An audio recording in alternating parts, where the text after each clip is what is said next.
putting yourself out there. Hey, my name is Sienna.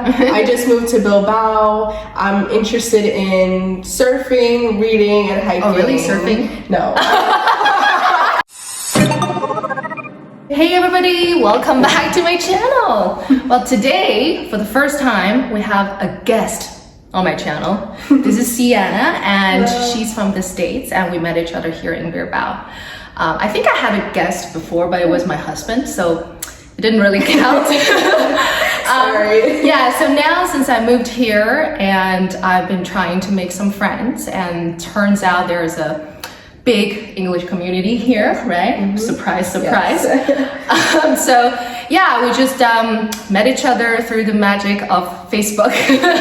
Love it, love the experience. So yeah, but today I want to invite her on my channel, and we are going to talk about some IELTS topics, but we are just not focusing on the exam part. We're just like generally talk about it, and so that hopefully you guys can pick up some good expressions and vocabulary words through the conversation, and also some opinions, right? Just basically we're having a normal conversation, just like normal people, not like during the exam. Everyday conversation. Everyday conversation. Sounds good. So, but before everything, I'm very excited because you're my first guest, and why don't you give us a little self-introduction? Awesome, of course. Hello, everyone.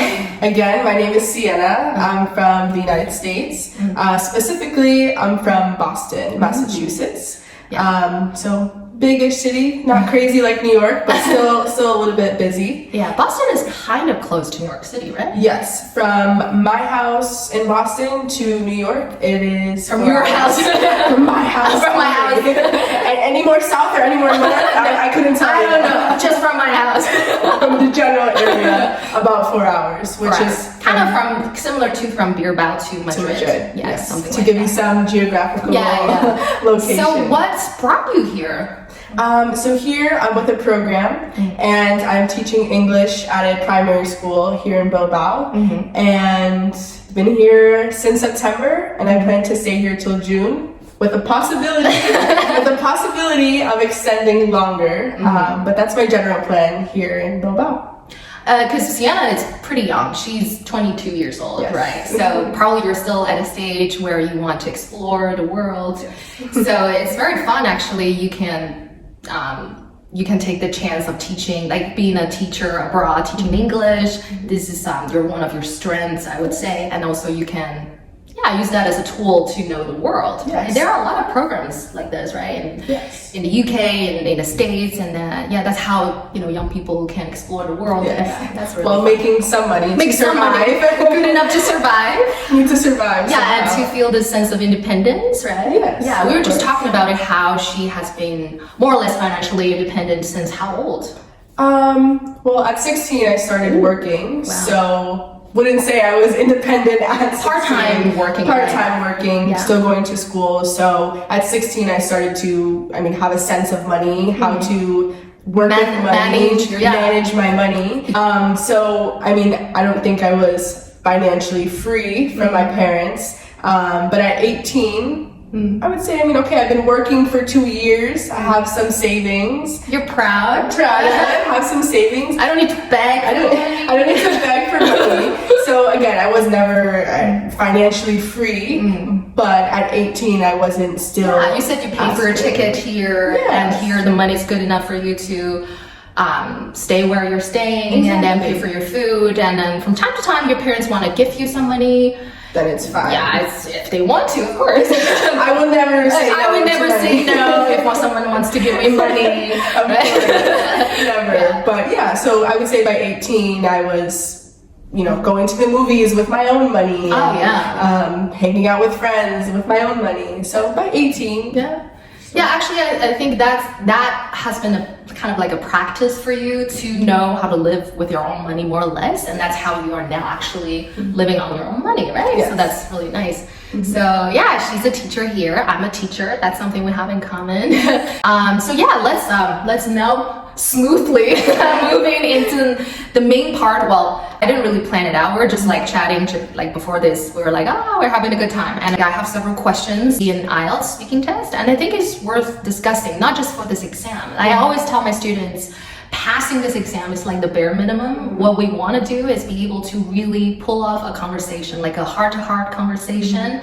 And then when you're studying in another country, you are able to make friends and then exchange information and ideas and to, you know, how do you say this? Like to leave a mark. Leave a mark on one another, and to be able to express yourself and where you come from and where the other person comes from, but bring it together in a way that's a good expression. Appreciate your culture. But you guys are both here right now, just like us too. I mean, we're trying to explain both of our different worlds and bring it here. And that's amazing how you're from the States, you're now in Spain, and I'm Chinese, but I moved from Canada. So it's like a lot of cultures here, right, gathering together. So the first question, because I kind of chose those questions, I think it's very closely related to our theme we were having today. So the first question is, on what occasions do people like to make friends? So I think first, in social settings. Social settings, yes. That's the word actually I just taught my students. Social settings. It's kind of like a trendy word, right? Like social settings. It's like in recent years, like people social settings. Social settings. And it's very broad. Yeah, very broad. Very it could broad. be any kind of social setting. It can be anything. It can be your coworkers. Like a company gathering. Lunch with your coworkers, grabbing a coffee time, a coffee break. It can be a mutual connection. Mutual connection, through a mutual friend. Lucy told me that you have a son also. Would you like to go to the park and we all meet each other? Through a mutual connection. It could be at a party, right? At a party, again with some mutual friends, a birthday party, anything, right? Social settings. It's very broad. An event. If you're into fashion, if there's a fashion event that you share mutual interests. Or we were talking about earlier, even joining like a club, right? Like when I was in London, I remember I was trying so hard to make new friends, like what you're doing now, because we're all very sociable people. So I joined a hiking club, a reading club, a model club. They're like totally irrelevant. But just like, I just want to make more people. So you can deliberately join a club, right? Or our way of meeting. We didn't have any mutual friends. We were not sure if we have mutual interests either. Just through the magic of the internet. So that's another way. Cyber friends. But I understand not everybody can do that. It takes a lot of courage and bravery, and also you need to take the risk. Because sometimes there are weirdos out there. There are a lot of weirdos. Put yourself out there. Put yourself out there, but be conscious. Be conscious. Have a sense of safety. A sense of safety. If someone who just met, say, let's come to my house in the middle of the night. You know what I mean? Like, especially if you're a girl and it's a guy. I don't want to sound sexist, but that's when you need to be a little bit conscious. Be careful. Don't just go to a very private place the first time. That's not normal, right? Exactly. So pretty much social settings, internet friends. Yeah, we can sum up for this question. Why don't you go ahead? So for the internet friends, for example, if you are moving to a new place or even in your hometown, joining groups online I know there's some apps to make friends. Maybe that's a dating app, but there's also a friend called meetup groups or something like that in your area or wherever you happen to be. And putting yourself out there. Hey, my name is Sienna. I just moved to Bilbao. I'm interested in surfing, reading, and hiking. Oh, really? Surfing? No.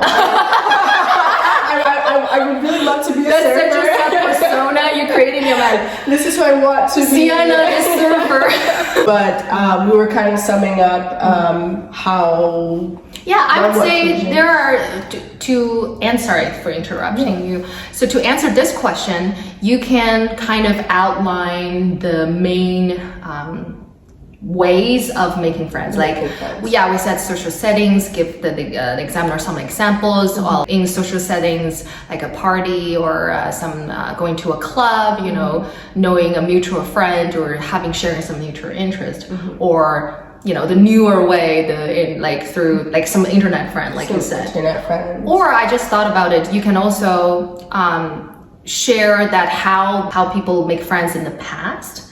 And how people make friends now. You can see now, because people are relatively busier and then somehow more introverted, I would say. Like you live in your own little bubble, feeling comfortable on your phone all the time. So people's social skills kind of fell down a little. Fell down a little. That's the word, fell down. We're relearning how to be social. Yes, I would say nowadays people actually just meet up, you know each other online, and then you just, hey, let's meet up. That's a pretty trendy way, I would say, especially among normalized. Normalized, exactly. That's the word, normalized. But in the past, because nobody had that kind of access, so people just the traditional way would be through different social settings, right? Or your neighborhood, proximity, your community, right? Community, and if you go to the church, then you have your church community. Do you have a church community? Yeah, your church community. Yeah. Church community, and again, with what we were summing up, with the power of the internet. Power.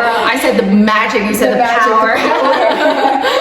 The internet and all of its capabilities. You can have friends all over the world, and I think it's a little bit easier to find different people. Exactly. If it's people in your community, it's nice because you share same backgrounds, but at the same time, you just limit it to people, like your people, right? But it is because we have the internet now, we can actually reach out to people who have completely different social, cultural, religious backgrounds, right? So I believe we would never be able to know each other if there wasn't Facebook, right? Yeah. So that's the thing. Okay, that's the first question. Awesome. Okay, second question. This is very similar to what we just said. Is it important to have the same hobbies and interests when making friends? So initially, I would say yes, because a bit easier. A little bit easier. If you enjoy hiking and you join a hiking club, it's an easier way to make friends. However, it doesn't have to be like that. Yeah. You can find ways through your personality how you relate to another person. But an easier way to make friends is to share a mutual hobby, like we said, the social settings, things like this. But if you're going based off the internet, it could be the person's personality that you actually have an interest with versus this shared hobby and activity. I think preferably or at least initially, like you said, sharing some same interests could make things easier, right? You can bond with each other faster. Exactly. Right, but it doesn't have to be like that. Like us, right? We're not that similar, right? So as far as I'm concerned, because we are I'm older, and we have different cultural backgrounds, but we hit it off the first time we met each other. We spent 5 hours. I was like, okay, 5 hours just chit-chatting. And why is that? I think it's because we are both open-minded people, and we have this curiosity. I'm curious about you, and you do the same thing. So we exchange a lot of information, and sometimes that's enough, right? And talking about interest, I would say we can even develop some similar interest later. Say there are some new event about, I don't know, flower arrangement. I'm just thinking randomly. I could just text you, say, hey, Sienna, are you interested in going to this class with me? And you might say, yeah. And then later on, we find out that, hey, we both like flower arrangement, right? So you just need to be open-minded to see the difference between each other, but still be able to appreciate that difference, right? Respecting the difference, acknowledging the difference. Yeah. You don't have to be and even enjoy the difference. Exactly. Why do you have to always hang out with people who are super similar to you? That's just like boring. Exactly. Embrace the difference and embrace. That's a good word. And if you like someone's personality, then go with that. Yeah. So you can still make friends, good friends, based on mutual respect and admiration, right? Yes. Yeah. Okay. So yeah, the answer is yes. That's nice. That's easy, easier, but it's not necessarily have to be like that, right? Okay. Oh, next question is a little bit deeper. So what qualities make true friends? What makes true friends? Yeah. So when I think of my true friends now, who are your true friends? let me name them. Oh, if they see this video, it's a little dangerous. Like, I'm not very happy with what I'm hearing. I'm not even on your list. Exactly. So don't tell them. Don't tell them. I'm gonna withhold that information. Yeah. Be smart. Yeah. You know who you are. I love you. Exactly. But when I think of those true friends out there, I think of people who I can trust. So being trustworthy. I feel I can trust them, and I have a sense that they trust me if they come to me with a problem or if they're asking for my opinion on something. I would say that they trust me enough to open up. So they are trusting and they're trustworthy at the same time. Yeah. You trust each other both ways. Yeah, there's a mutual feeling of trust. There's a mutual feeling of trust. So when I think of my really good and true friends, there are people that I can trust. We both trust each other. We both respect each other in the sense that maybe we can, and this is where you can maybe come in and help, where we're able to say that maybe something you're doing isn't all that great. Yeah, it's like you respect each other, you're supportive, but not blindly supportive. They're able to tell me when I might be overreacting. You're going down a bad path, right? Is that the expression? I'm going down a bad path. In the sense that maybe I'm, I don't know, not taking if you go with that, because I'm a great person. You're perfect. You can say unhealthy habits, overworking myself. They see me overworking myself, eating junk food every day, or being a little bit grumpy towards everybody just because you're in a bad mood, but you're like mistreating people around you, right? That kind of thing. But my true friends are able to express that to me, and I'm able to also. I think true friend is a reciprocity. A reciprocation. A reciprocation. I give and they give. Okay. It's not one person is always giving, and another person's always taking. We reciprocate the trust. We reciprocate the respect. We reciprocate the communication in the relationship. A reciprocation is just like a mutual exchange, a mutual exchange of attention and love and then effort, right? Yes. Like just be kind of equalized. Exactly. Yeah, and also like we just said that it's not like just blind support. So whenever one person is going down a bad path, the other person is able to just call this person out, call somebody out, right? To speak up and say, hey, I think this is not you. This is not something you would normally do. Exactly. What's wrong with you? You need to think twice. Yes. Yeah, that's something, I think not all, like everybody can do that because sometimes you just like, I don't want to be bothered because it takes a lot of energy to call somebody out. Some people hate confrontations. Yes. So it's really more exhausting when you tell this person, hey, you're doing something wrong. So it needs energy, it needs courage. So it's not that easy to do that. So that's why I think a true friend wouldn't mind to spend that effort to really call you out They're able to meet you in the middle. Yeah, to meet you in the middle. To meet you in the middle of.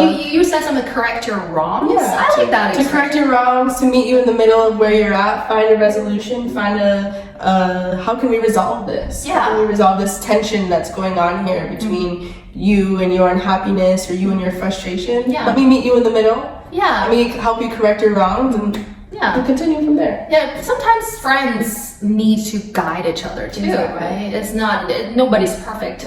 We take turns to do shitty things. Sometimes it's me, sometimes you, and then what's important is that there's always someone in this friendship that is sane at that moment and be able to correct the other side, right? To say the other person to say, hey, maybe you should think twice.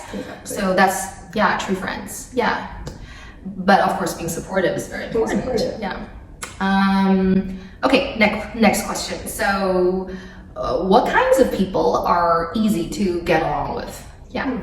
So, as we touched upon earlier, an easier way to make friends is to be in the same, is sharing a mutual interest in general, a mutual hobby. But we're talking about the personality of the people. Yeah, for example, you. I would say you are.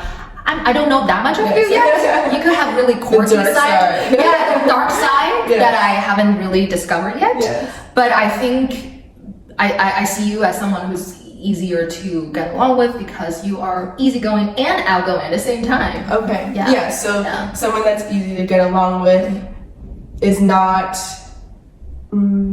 picky. Is not picky. Is outgoing. Is outgoing. Isn't. Yeah, this one is. For example, take your time. Sip some water. Sip some water. A brief break. A brief intermission. Intense conversations, like one after the other. Yes. No. Let's see. Someone who is just able to. Yeah, I think we already touched upon that question a little bit actually. Like, so far we've got people who are outgoing, like sociable, right? People who are willing. You don't have to be super outgoing, super sociable, but at least you have this willingness, right? You could be shy, right? We talk about it. You could be a shy person, but at the same time you have this the curiosity that you mentioned earlier. Yeah, the curiosity of knowing people who are different from you. So people who are willing to socialize, people who are easygoing in the sense that, sometimes people could be picky, like, oh, I don't want to try this, I don't want to try that. I'm always in my little bubble, like little comfort zone. So don't give me this food. I've never tried it. I don't even want to try it. That kind of, the picky kind of person. And then you feel like you're all the time getting rejected. Exactly. Like, I'm giving you this. No, I don't want that. I'm giving that. No, I don't want that. Or that's the word I was thinking of, like welcoming. Yeah, welcoming. Someone who is welcoming is easier to get along with. You can be shy. Yeah. You can be outgoing, but as long as you're welcoming, you don't make me feel uncomfortable or anything like Open-minded. that. Open-minded and welcoming to a new person potentially in their life. Yeah, because you are, especially for us, we just moved to Bilbao September last year. I moved to Bilbao November last year. So if we are picky, we still want the way we want it. Like, it's impossible. You have to adjust to the new environment. You have to adapt. So be less picky, be more easygoing, be more open-minded. It goes a long way. It's very, very beneficial for yourself and also for making new friends, right? People will like people who are easygoing, right? And just overall nice people. I know it sounds very general, but seriously. Yeah, but that's another thing. Some of my audience, some of my students, they never know the difference between a nice person and a kind person. But for me, a nice person is just nice, right? They're just friendly, holding the door open for you. I think that's a kind gesture. Yeah. But that doesn't mean that they're a nice person. Yeah, exactly. A kind person is more about generosity, I would say. Just helping people, that kind of thing is a kind person. Actions. Yes, and the nice person is a person who always think good, you know? I want to treat people nice. Exactly. I'm a nice person and a happy person. A happy person. It kind of, sometimes, not all the time, it can go hand in hand. Yeah. A nice person and a happy person. Yeah. But I know nice people that, I mean, they could be very unhappy. Cheerful, yeah. Cheerful, a little bit welcoming. Yeah. I think that makes the person easier to talk to get along with. Yeah, more approachable. More approachable. Yeah. Welcoming, more approachable people are easier to get along with. Yeah, so I think to this question, what kinds of people are easier to get along? I would just say throw a bunch of adjectives there. Yeah. People who are nice, smiley, friendly, welcoming, approachable, seemingly approachable, and also open-minded. Open-minded. Have a little bit of curiosity towards the world and people, right? So yeah, and on the other hand, people who are always serious, uptight, have their own opinion about everything. very stubborn. Very What's the other word for stubborn? Hard-headed? Hard-headed. I don't know. Hard-headed. They're very hard-headed. They're very, I don't know, they have like tunnel vision. They only see what's right in front of them. They're not worried about people around them. Visionary enough, open-minded enough, and then that kind of people, they are harder to get along with. Yes, yeah. So yeah, that's that. And the next question is, where am I? Okay, yeah, ooh, this one we talk about it. There are so many things we can talk about. Do people have time for themselves nowadays? And this has some variety because we have all those cultures we can talk about. Yes. Okay, why don't we start with American culture? With American culture. Yeah, because American culture is different with Spanish culture. Yes. Like 180 degrees. So in America, do people have time for themselves? I would say no. Tell me why that is. I think that there is this overwhelming pressure or culture to be working or to be productive and be successful and oftentimes always you're going to need to be by yourself and working towards your goal, but working is not time for yourself. So spending time by yourself working towards your goal, this American dream. Why are you rolling your American? That's another topic. We can just go on and on with that one. Yes, but working towards something, you're not actually creating time for yourself. You're working towards the future, always looking towards the future. Yeah, exactly. You're just looking to that goal, that ultimate goal you have. If you love your job, you can have fun. Like, oh yeah, I'm moving towards that goal. Yes. But essentially, you still need to have some time to nurture yourself, right? So that's why we always talk about finding the balance between work and life, and why we need to differentiate work and life, because they're not the same thing. It shouldn't be. It shouldn't be. No matter how much you love your job, you have this career path ahead of you that you're very excited about. Still, you need to find some time for yourself and also for your family, right? Being with your family is also, it's sometimes it's for you and for your family. Have some quality time for yourself. That's very important. We need people. Yeah. The psychology background is we need people. As humans, you need other people. You can't be, people do, but you can't just be so focused on your work where you don't have time to sit with yourself and your thoughts and how you're feeling, which is, I think, a big issue in the United States, where we can transfer maybe to Spain or in I actually want to just add on, because Chinese culture is, in that sense, it's very similar to American culture. We are we're living such a competitive society in China. The population is huge and the resources limited, and people always want to have things that are good for them, right? So you always fight for a higher goal, a bigger goal, another goal after another goal. So that's why people in China, especially among young people, working overtime is such a common thing. Yes. And many times they don't even get paid. It's just, this is how people think it's the new norm. Like, working overtime is normal. Yeah. Knowing how to sacrifice your time when you're young, that's something that is so natural. You don't even question that anymore. Yeah. And that really leads to people just have a little bit of time here and there. maybe just at night, like say you finish work at 10 p.m. You don't have time for exercise. No. You don't have time for social gatherings. You don't have time to take a walk or watch a movie. Exhausted. Yeah, and you would just be home, lying on your couch and just scrolling on your phone. But is that quality time for yourself? No. You're just barely surviving. You're just surviving, and that's the thing. You have your time super scattered here and there. You can't really utilize the time to do anything meaningful. So you end up just looking at your phone. No consistent time for yourself. Yeah. I think in both of these cultures. Yeah, in the so United you're States just surviving, basically, like not like a zombie. That's a bit too sad, but almost there. almost there. Going to work, coming home exhausted. Yeah. Just putting something together to eat and doing the same thing the next day. Yeah, exactly. And then, well, this sounds so sad. And then you work and you work. At some point when you're 30 something, boom, you have a baby. Now guess what? On top of that, you need to serve your baby, and then you have even less time for yourself. Oh my god, I'm gonna sob a little bit.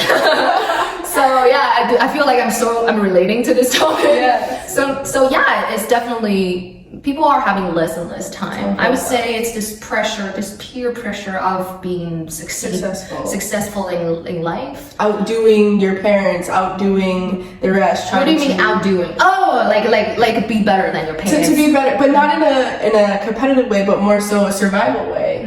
If you didn't grow up with a lot of resources, maybe a lot of people have this like survivor mode on, but they forget that you can do better than your parents and be successful, but still have time for yourself. Yeah, this ambition is killing a lot of people. Exactly. Yeah. Exactly. On the other hand, in Spain, we're seeing a totally different dynamic here, right? Exactly. We were talking about how interesting that people here, like people in China, oh, that's the rice cooker. People in China will be kind of bragging about, oh, how busy I am at work. I barely have time for myself, as if something that is worth being proud of. But in Spain, it's like, oh, you're working that much time, you're a loser. They're like, I have 8 weeks of vacation. Woo, I'm winning. That's the mindset. But it's nice. It's something to look forward to. So, for example, let's say the work week is Monday through Friday, and on Friday, Saturday, and Sunday, take care of your responsibilities. But there's also this, culture of hanging out with your friends. Yeah. Like, on Friday night, have a drink or two with your friends. It's such a thing here to meet with people. It's such a thing, like going to the bars, having pinchos. Pincho is like the little snack appetizer here called pincho. So they have pinchos here. Just sipping some wine, having some pinchos. It's such a big thing here. And then at the beginning, I didn't really understand this. Like, why is it so important to all the time hanging out?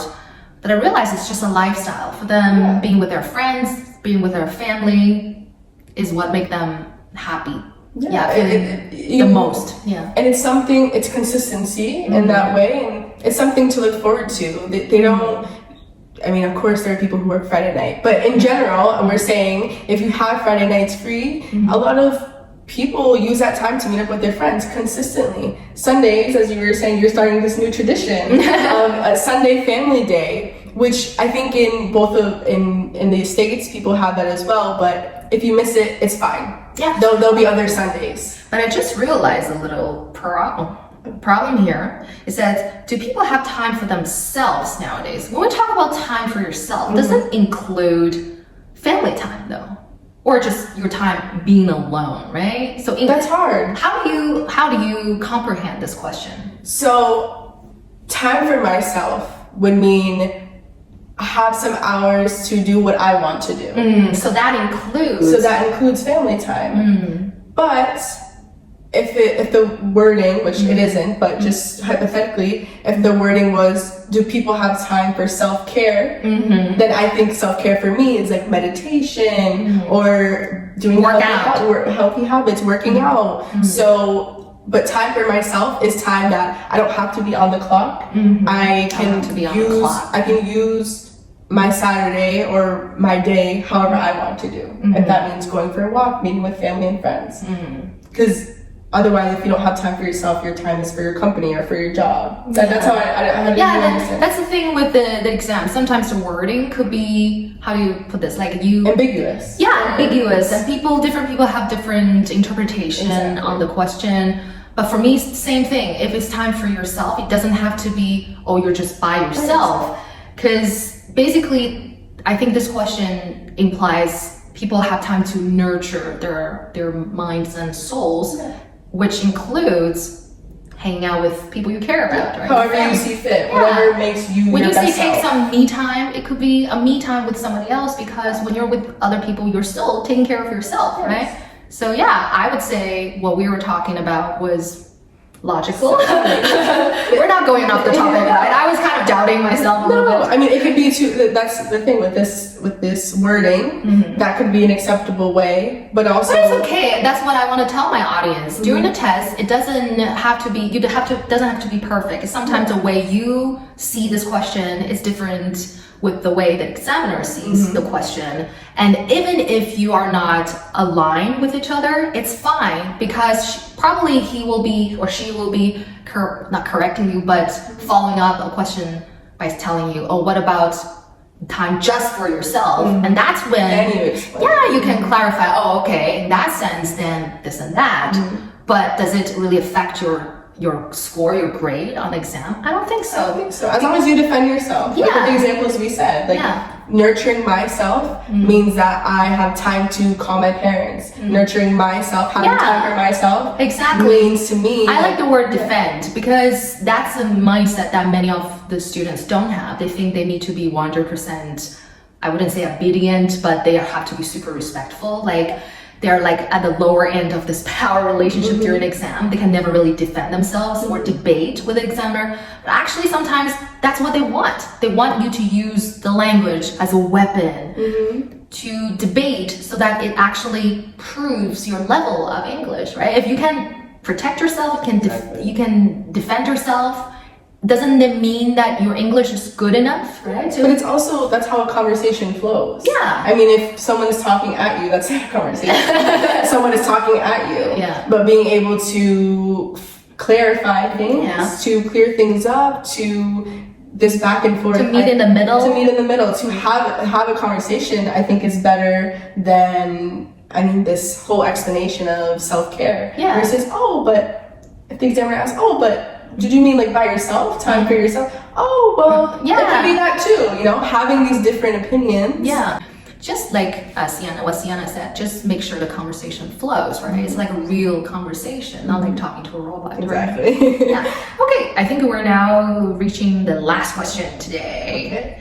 It actually applies to us, because it says, do you like talking to older people, and why? Older people. Older people, not old people. Not old people. Not old. I'm not old, but I'm older. Clarification point. Yeah, right and I there. don't want to tell you guys how much older I am, okay? So, do I like talking to older people? Yes. Otherwise, we won't be here. Exactly.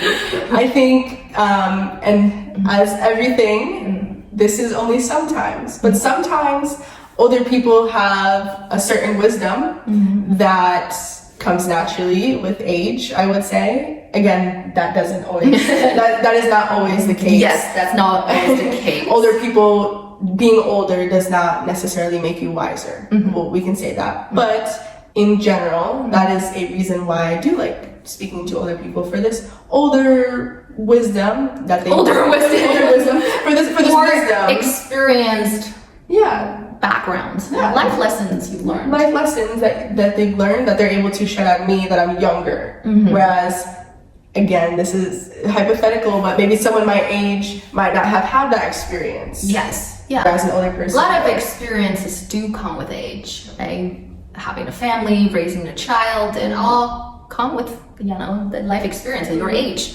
So in that sense, yes, I do like talking to people who are older than me, and also people who are younger than me, because to suck your energy. No, I just because I feel young inside, so that's why I don't really feel the age difference when I'm with younger people. Actually, same thing goes with older people. There are some older people, they're so wonderfully cute and not patronizing at all, and then you just feel like, oh, I'm actually learning a lot from talking to them.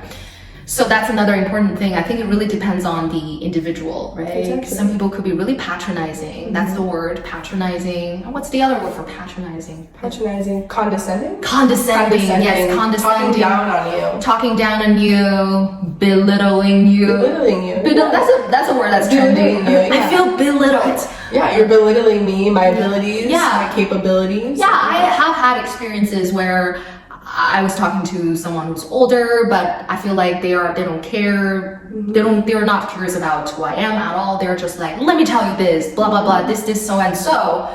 And it's almost like they are kind of enjoying the feeling of looking down on you. Exactly. So this conversation is not for the both sides. The people in the conversation is for just themselves. It serves them. How do you put this in English? I mean, I think it kind of touches on some of the questions that we said.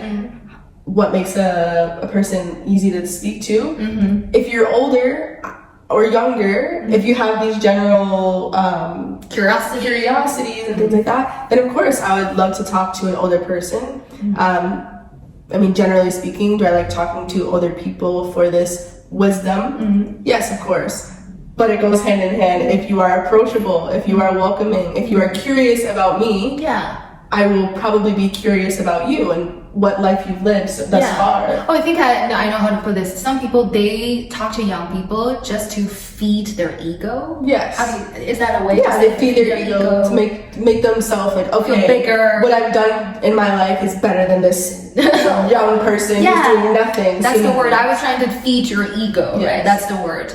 And I don't like people like that. I think it's not. Yeah, I feel like this person is not treating you equally with respect, and what's the point of being there, right, in the first place?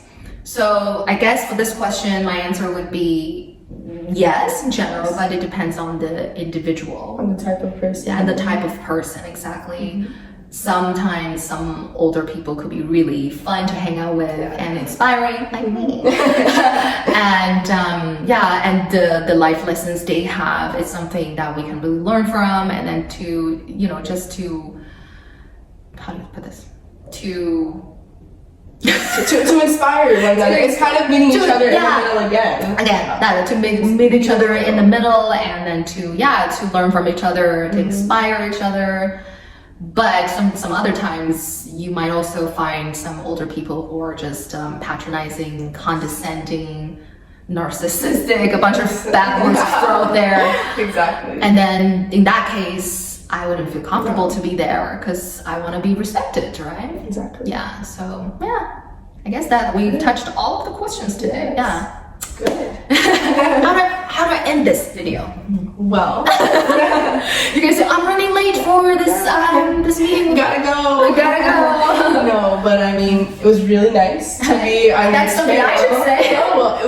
I enjoyed this conversation. You did? Yes, and I hope that it helped some of you. I mean, this is a real life conversation. There's no script anywhere. There's no script. And even the little pauses and things like that. It's a real life conversation between the both of us. Yeah, that's something I really want to stress on because, some of the students, when they are taking an exam, they feel this pressure of being perfect. And then,